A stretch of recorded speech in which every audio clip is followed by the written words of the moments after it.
Hello everyone, this is Aryan Kumar and I welcome you all to Corslet. हम सब ये जानते हैं, शार्क टैंक देखने के बाद इंडिया में एंटरप्रेन्योरशिप और बिजनेस का जज्बा कितना बढ़ जाता है। पर ये जज्बा काफ़ी शॉर्ट लिव्ड होता है।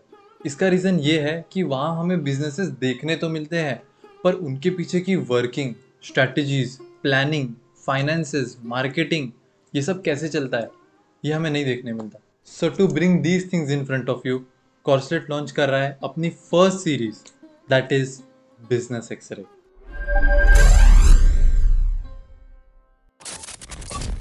आपने ऐसी कई जगह विजिट की होंगी जहां जाकर आपको लगा होगा कि इन सब चीज़ों को बनाया किसने है, ये किसकी क्रिएटिविटी है।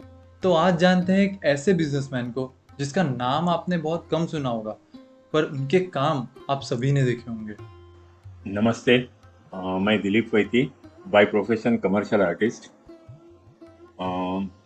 मेरा एजुकेशन श्रीरंग विद्यालय ठाणे में हुआ और उसके बाद art college JJ school of art में मेरा आगे का कमर्शियल आर्ट की पढ़ाई पूरा हुआ है। और अभी मैं इतने सालों से पेंटिंग्स और अलग अलग टाइप्स के डिज़ाइनिंग करता हूँ। मैं डॉट स्टूडियो करके नाम से मेरा कंपनी का नाम है और वहाँ से ही मैं सब पूरा डिज़ाइनिंग और पूरा ऑल ओवर सब मैनेज करता हूँ। और डिज़ाइनिंग के इसमें all types of designing, it is just like हम लोग जैसे बात करते हैं मंदिर डिज़ाइनिंग हो या कोई interior designing, exterior designing, mural designing, all types of canvases, murals, अलग अलग टाइप के पूरे डिज़ाइनिंग में यहाँ पे हमारे स्टूडियो में होता है। बचपन से सभी को आर्ट अच्छी लगती है और हर एक जन अपने बचपन में एक ड्राइंग तो करते हैं। बट मुझे बहुत दिल से जो मेरा जो लगाव था वो आर्ट के तरफ ही था। और मैंने प्रोफेशन भी वही चुना। मैंने सबसे गणेश जी का काम चालू करने के लिए स्टार्ट किया। तो गणेश जी के जो मंडप होते हैं या उनके सेट्स होते हैं ये बनाना मैंने चालू किया। और वहाँ से मेरा स्टार्ट हुआ एज एन आर्टिस्ट, क्या उनको सजाना, उनको देखना।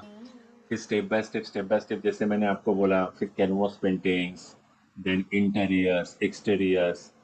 उसके बाद में फिर भगवान के काम जो अंदर जो जैसे हम लोग बोलते हैं ना सोना या चांदी में जो डिज़ाइनिंग में भगवान को बिठाते हैं हम लोग, वो काम, मंदिर के designs, different different types of interiors में offices, residential, exterior building designs, exterior जैसे हम लोग बोलते हैं गार्डन डिज़ाइनिंग्स वगैरह, ये सब एक एक करते गया। क्योंकि मेरा एक 25-30 ईयर्स का जो जर्नी हुआ है लाइफ का, उसमें मैंने सिर्फ एक ही सीखा, क्या मुझे सिर्फ काम करना है और मुझे अलग अलग टाइप्स के काम सीखने हैं। अब आपको आइडिया लग ही गया होगा कि आज हम किस टाइप के बिजनेस को कवर करने वाले हैं। डिज़ाइन और आर्ट के सेगमेंट में आगे बढ़ने के लिए सबसे इम्पॉर्टेंट चीज़ होती है क्रिएटिविटी, पैशन, डीप नॉलेज और आपका पोर्टफोलियो, जिसमें आपने आज तक के जितने भी काम किए हैं, स्पेशली और क्लाइंट प्रोजेक्ट्स, उनके हाई क्वालिटी इमेजेस होने चाहिए, जिससे आपकी फ्लेक्सिबिलिटी और आपका थॉट प्रोसेस दिखता है। दिलीप सर ने अपनी शुरुआत छोटे छोटे कामों से की, पर जैसे ये वो काम करते जा रहे थे, उन्हें एक बहुत बड़ी अपॉर्चुनिटी मिली, जो था टू डिजाइन शिरडी के साईं बाबा का सिंहासन, जहां साईं खुद विराजते हैं। ये वही सिंहासन है जिसे किसी को छूने की भी अनुमति नहीं मिलती।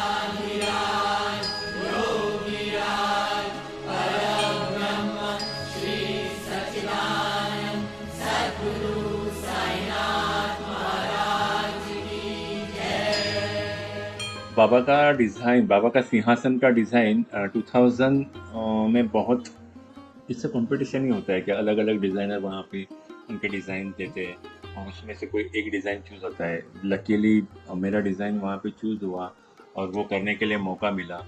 बट एक बहुत डर था, क्योंकि नॉर्मल डिज़ाइनिंग करना एक अलग बात होती है और एक संस्थान के लिए या इतने बड़े देवता के लिए तो प्रेशराइज था तभी मैं।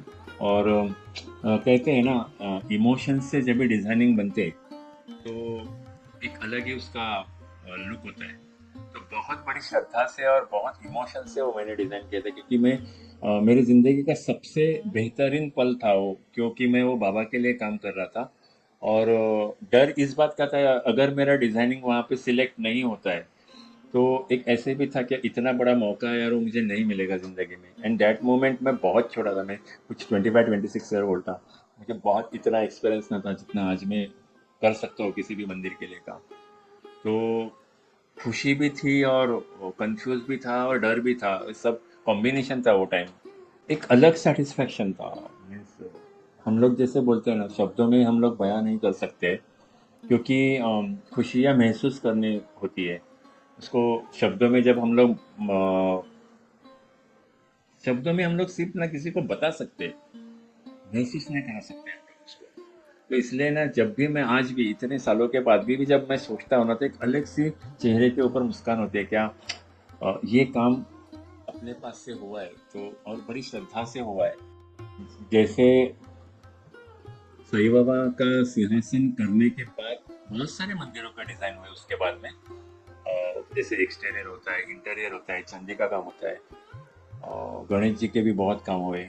बट उसके बाद जो मुझे काम करने का एक जो सौभाग्य मिला, वो जो जूनागढ़ में गिरनार दत्ता गुरु जी का जो स्थान है ना, तो वहाँ पे काम करने का अवसर मिला। और जो मेरे एक अजीज दोस्त है मिस्टर संतोष मोरे, वो वहाँ पे जाके सेवा करते हैं, और उन्होंने मुझे आके बोला था क्या दिलीप, ऐसे ऐसे काम है भगवान का और वहाँ पे करना है। तो मेरे लिए वो भी बहुत सौभाग्य की बात थी। क्या आज गिरी शिखर का काम करने के लिए मिलना या उसके लिए डिज़ाइनिंग करना बहुत सौभाग्य की बात है। और मैं वहाँ पे जाके आया, वहाँ पे देखा मैंने दत्त गुरु भगवान के ऊपर जो भी पढ़ने के लिए था या उनके जानना था, वो सब मैंने जान लिया।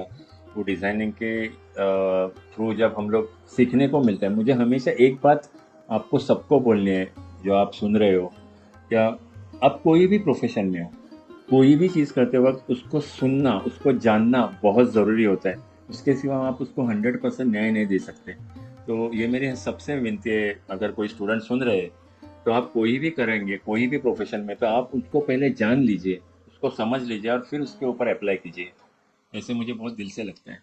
तो मैंने दत्ता भगवान का भी वैसे ही मैंने थोड़ा सा पढ़ा, क्या है क्या नहीं वगैरह, और फिर उसके ऊपर जब डिज़ाइनिंग किया, तो एक 3 या 4 टाइप्स के डिज़ाइनिंग करने के लिए मैंने, जैसे वो गुरु शिखर पे जो उनके, जो हम लोग पादुका बोलते हैं उनको, पैर के निशान होते हैं, वहाँ के बाजू का चांदी का डिज़ाइन करने के लिए मिला। और भगवान के 24 गुरु है, वो गुरु के बारे में मुझे वो पढ़ना, मैं जब मैंने पढ़ा तो मुझे पता चला कि भगवान का सोच किस टाइप में होता है, या जो नेचर को जो मैं बहुत चाहता हूँ, तो वो नेचर में ही अपने गुरु है। और भगवान जी ने वो 24 गुरुओं को अपने गुरु माने थे। तो ये बहुत थॉट प्रोसेस बहुत ब्यूटीफुल है।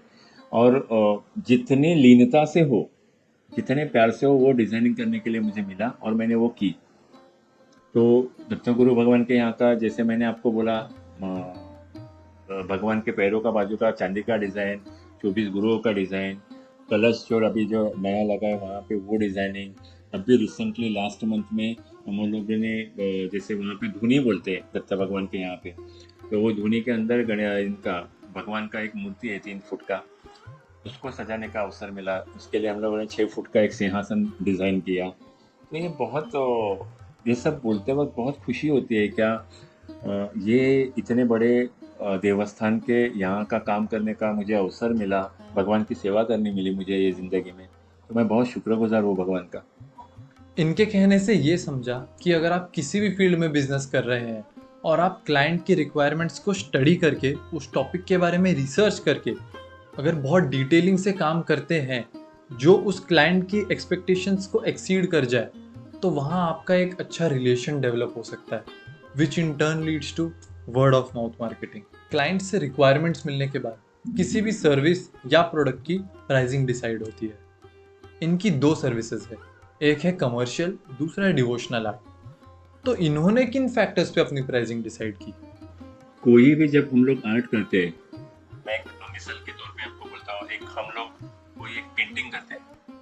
सो पेंटिंग के यहाँ पे जब हम लोग जब स्टूडेंट होते हैं, तो स्टूडेंट्स लेवल को हम लोगों को ये याद रखना पड़ता है क्या, जो हम लोगों को मटेरियल कॉस्ट क्या लग रहा है, उसके एफर्ट्स क्या है, कितने दिन लग रहे हैं। तो हम लोगों को ना कोई एक पर्टिकुलर कोई एक कॉस्ट नहीं होता है क्या, ये 100 रुपीज से स्टार्ट करो या 1 लाख तक। हम लोगों को कौन सा डिजाइनिंग करना है, उसको कितने दिन जा रहे हैं, कितने एफर्ट्स है उसमें, वो क्रिएटिविटी है या कॉपिंग है, दैट इज ऑल्सो इम्पोर्टेंट। तो ये सब देखने के बाद एक प्राइस डिसाइड करना पड़ता है। बट बेसिकली नॉर्मली कोई भी नॉर्मल से नॉर्मल पेंटिंग का कॉस्टिंग एक आज के दिन में हम लोग देखने जाएंगे तो एक 5,000 से स्टार्ट होता है। तो ये डिपेंड होता है कि वो आर्टिस्ट ने कितना साल काम किया है, उसका क्या स्टाइल है, उसका मार्केट में कितना नाम है, उसके ऊपर डिपेंड होता है उनका कॉस्ट। तो मैं जैसे बोला आपको 5,000 इसका मिनिमम एक कॉलेज स्टूडेंट्स के लिए होता है, बट वहाँ से लेके आप 10 लाख 10 करोड़ तक कॉस्टिंग जाता है। जब मैंने भगवान का काम स्टार्ट किया तो बहुत एक दिक्कत थी कि वो भगवान का काम है और उससे पैसे भी जनरेट होने चाहिए और ऐसे भी नहीं लगना चाहिए कि मैं वो कमर्शियल काम कर रहा हूँ, बिकॉज मैं बहुत इमोशनल पर्सन हूँ और मैं भगवान को बहुत मानता हूँ। तो मुझे ऐसे भी नहीं लगना चाहिए कि मैं मेरा नाम से उनको सिर्फ पैसा कमाने के लिए काम कर रहा हूँ। तो मैंने बेसिकली यही देखा, क्या कोई भी जब काम आएगा अपने पास तो उसका मिनिमम मैंने रखा। अगर इन केस मैं आपको एक एग्जांपल देता हूँ, सपोज अगर मेरा एक कॉस्ट है डिजाइनिंग का 10,000 रुपीज़, बट कभी कभी ऐसे होता है या कोई भगवान का काम करते हो उनका बजट नहीं होता है या किसी को कुछ देना होता है भगवान को, तो मैंने वो कॉस्ट 50% में लाया। क्या बाबा चलो 10,000 नहीं है ना, तो मेरा मैं 5,000 में डिजाइनिंग करूंगा या समथिंग। अगर वो लैक्स में काम जा रहा है तो उसका एक 1% या 2% में काम करूंगा, क्योंकि वैसे सिर्फ मैं डिपेंड्स ऑन ओनली भगवान, यानी भगवान के काम ही कर रहा हूँ मैं कमर्शियल, ऐसे मेरा है नहीं प्रोफेशन, क्योंकि कमर्शियल काम भी मेरे अलग अलग चालू है। तो भगवान की दया से बाकी के पैसे तो मेरे दूसरे काम से आते ही है। तो मैंने भगवान का काम मैंने एक सेटिस्फैक्शन के लिए भी रखा था, क्या मुझे ये काम करने के लिए मिल गया और मुझे बहुत अंदर से खुशी हो रही है उस बात का, इसके लिए मैंने ये काम कंटिन्यू किया। बट एक काम करते वक्त जैसे मुझे आपने बताया कि ये कॉम्बिनेशन करना बहुत ज़रूरी होता है, क्योंकि कभी कभी कोई काम सिर्फ डिज़ाइनिंग यानी कोई 2 घंटे का या 5 घंटे का होता है, बट कोई कोई काम 2 या 4 महीने का भी होता है ना। तो फिर उसको कैलकुलेट करके फिर वहाँ पे ऐसे नहीं लगना चाहिए कि मैंने वो कमर्शियल किया, उसको मैंने बैलेंस करना सीखा। हमने सर्विस देख ली, रिक्वायरमेंट देख ली और प्राइसिंग स्ट्रैटेजी भी देख ली, पर इन सबको एग्जीक्यूट करने के लिए एक टीम की ज़रूरत होती है। तो चलिए इनकी टीम बिल्डिंग स्ट्रैटेजी देखते हैं। जब मैंने काम स्टार्ट किया तो ऑफ कोर्स मेरे लाइन में के जो मेरे फ्रेंड सर्कल है या जो मेरे लाइन से दूसरे भी जो है, यानी बिजनेस में फिर वो सीए हो, डॉक्टर हो, एनीबडी, स्कल्प्टर है, प्रिंटर्स है, आर्किटेक्ट है, ये सब जो मेरे फ्रेंड सर्कल है उनसे मेरा सबसे पहले एक तो फ्रेंडली रिलेशन बहुत ब्यूटीफुली डेवलप हुआ है। तो मुझे जब भी मेरे प्रोजेक्ट के इसमें कोई भी काम आया तो मैं किसी भी काम को बहुत इजीली करता हूँ। डिज़ाइनिंग लाइन में एक अलग अलग टाइप्स ऑफ डिज़ाइनिंग होते हैं। तो कभी मैंने टीम लीडर बनना नहीं चाहा, क्योंकि मेरे जितने सब फ्रेंड्स थे या जो भी मेरे रिलेटेड वर्क में जो भी आते थे मैंने सबको फ्रेंडली रिलेशन में रखा। तो मेरा बहुत बड़ा टीम है और एनी एनी प्रोफेशन, तो जब भी कोई एक अलग प्रोजेक्ट आता है तो हम लोग मिल के काम करते हैं। तो यहाँ पे कोई बॉस या कोई छोटा या बड़ा नहीं होता है। मुझे हमेशा ऐसा लगता है क्या, जब हम लोग रिलेशन बहुत ब्यूटीफुल डेवलप करते हैं और एक टीम डेवलप करते हैं तो बहुत ब्यूटीफुल कोई भी प्रोजेक्ट कर सकते हैं। ये मेरा मेरा मानना है। इनकी टीम बिल्डिंग का अप्रोच बहुत डिफरेंट है, जिससे इनकी काम करने की फ्लेक्सिबिलिटी बढ़ जाती है और कैपिटल में भी इन्वेस्ट नहीं करना पड़ता, जैसे ऑफिस स्पेसेस, इक्विपमेंट्स एक्सेट्रा। तो ये था हमारा पार्ट 1। पार्ट 2 में हम कुछ ऐसा जानेंगे जो आई गारंटी 99% लोगों को नहीं पता होगा और जो जानकर हम खुद भी हैरान रह गए थे। So see you in the next video.